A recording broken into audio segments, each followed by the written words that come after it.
त्याचसोबत मे महिन्यात पावसाने जोरदार बॅटिंग केल्यानंतर आता पुन्हा जून महिन्यात पाऊस कसा असेल याकडे सर्वांच्या नजरा लागल्यात। सध्या राज्यात पावसाचा जोर कमी असला तरी 12 जून नंतर राज्यात पावसाचा जोर वाढेल असा अंदाज वर्तवण्यात आलाय।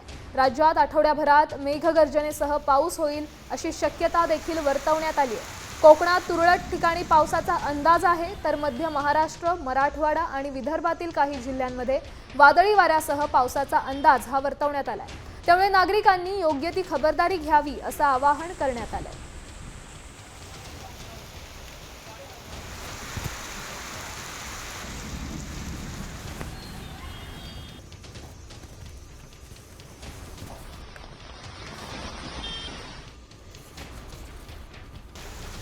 जाऊ दे।